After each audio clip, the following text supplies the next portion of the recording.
O 2024 vai ser marcado pelo aumento da alíquota geral do ICMS em pelo menos 11 estados. Já foram aprovados projetos que aumentam esse principal imposto estadual na Bahia, no Ceará, Distrito Federal, Goiás, Maranhão, Paraíba, Paraná, Pernambuco, Rio de Janeiro, Rondônia, Tocantins.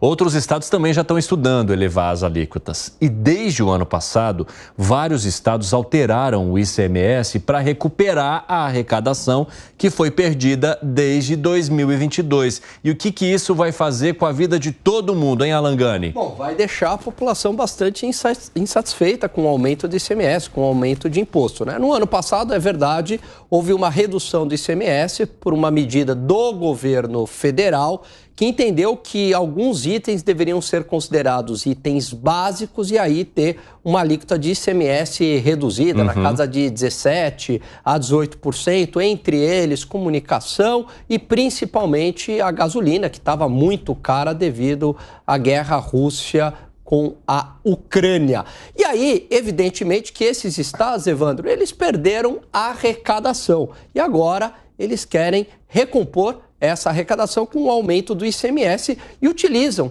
como justificativa, uma desculpa esfarrapada, a reforma tributária, que só vai valer em 2026, mas eles já vão dizer, né? Foram lá para o futuro, pegaram o Delore e falaram, olha, a gente está perdendo a arrecadação e precisa aumentar ICMS. E, na verdade, isso não tem a ver com o futuro, tem a ver com a medida que foi tomada no ano passado. Que foi, seu piperno? 2023, né? Estou com a cabeça de 2000. Isso aí foi em 2022, exatamente, aquele momento eleitoral em que se tentou fazer, então, essa caridade com o imposto alheio e todo mundo perdeu e agora todo mundo quer isso de Mas volta. tinha um contexto difícil, pós-pandemia e guerra Rússia e Ucrânia. O contexto difícil, claro, o governo vai acabar enfrentando. Agora, em 2022, mas 2022 o contexto já, né? Já agora, mas... Eu quero dizer, porque é o seguinte, 2022 tinha guerra, é verdade. Bom. E a gente nunca pode esquecer isso, né? A pandemia, a disrupção das cadeias produtivas. Exatamente, pandemia, acabou desmontando as cadeias produtivas e algumas encontram dificuldades até hoje, mas em 2022, a gente também tem que lembrar que o Brasil, excepcionalmente, teve alguns ganhos com a guerra, especialmente por conta da valorização das commodities agrícolas e também do petróleo. O Brasil é exportador de tudo isso. Agora, dito isso, foi realmente muito engraçado, cínico e cara de pau o argumento supostamente altruísta de governadores que nós estamos pensando aí na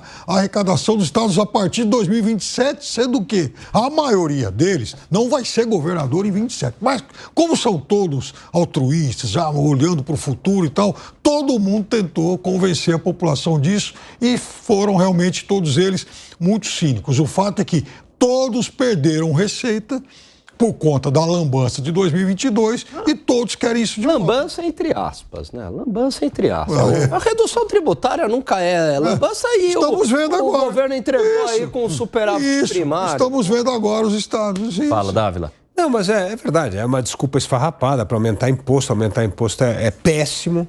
Agora, talvez uma boa ideia para um governador, se algum governador quiser pegar essa ideia, é fazer uma espécie de educação financeira da sua população estadual. Entender como é que o dinheiro é gasto.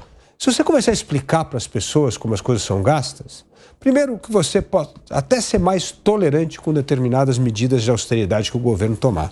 E segundo, que como cidadão, você passa a ter consciência maior do tamanho do pepino que a gente está enfrentando. E isso é uma bola de neve, gente. Cada ano cresce mais. A despesa pública, o custo da dívida pública, cada ano cresce muito mais do que a arrecadação. Por quê? Porque o Brasil cresce pouco. Como o Brasil cresce pouco, o que acontece é que a dívida cresce muito mais do que nós crescemos economicamente.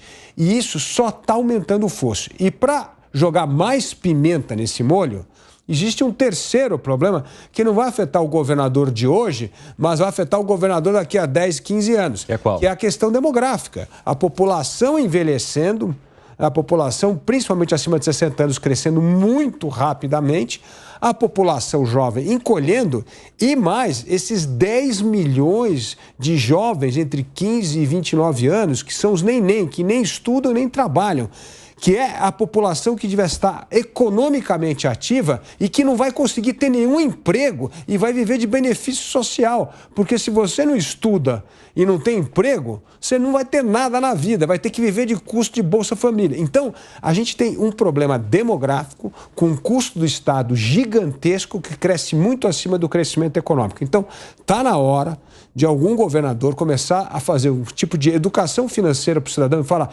entenda o que está acontecendo hoje com a sua vida e o que vai acontecer com a vida do seu filho, se essa irresponsabilidade fiscal perdurar no Brasil durante muito tempo. Nós vamos deixar uma tremenda bomba relógio para as próximas gerações. E isso não é justo, nem com os nossos filhos, nem com os nossos netos, e jogar esse problema para debaixo do tapete e achar que ele não existe. O Dávila fez o Segre aqui agora, né, que sempre traz sempre uma visão assim do que pode ser feito, de a longo prazo, de que forma a ser trabalhado, mas é difícil a gente esperar isso de governadores ou políticos que trabalham somente pelos seus mandatos, dificilmente pensam em planos que possam ser estendidos e favorecer a população para além do seu mandato e, principalmente, eles querem resolver o problema o mais rapidamente possível. E como resolver? Vai lá e aumenta o imposto. Não, e o mais interessante é que não há essa visão de longo prazo, um planejamento de longo prazo, mas na justificativa para aumentar o imposto, aí aparece a visão de longo prazo. Não,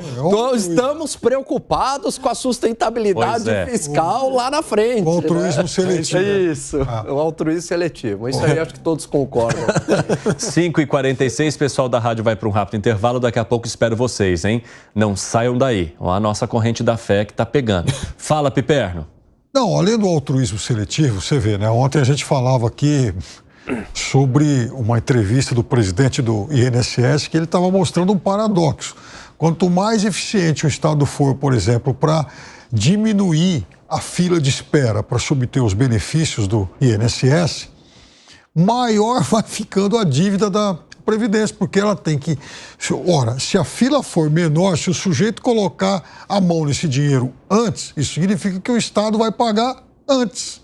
Como entram 900 mil pessoas nessa fila por ano, então todo ano você vai ter mais gente para receber isso. E com essa questão demográfica, Pipe, só vai piorar. Exatamente. A fila vai crescer, mas muito mais rápido. Então, daqui a pouco vai... Quer dizer, o que era uma pirâmide, amanhã depois vai ser uma pirâmide invertida. Exatamente. E já está caminhando. Pois é, na base vai ter um pouquinho de gente contribuindo e lá em cima um monte de gente para receber. Como é que vai fazer? Eu fico pensando na gente.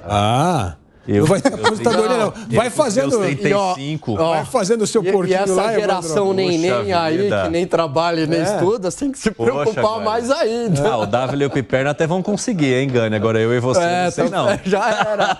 Não dá pra depender, não. Os cabelos brancos já estão dizendo o caminho. Eu e o Piperno, a gente passa nos 47 do segundo tempo. O resto... Eu e o Gani não vamos receber, não.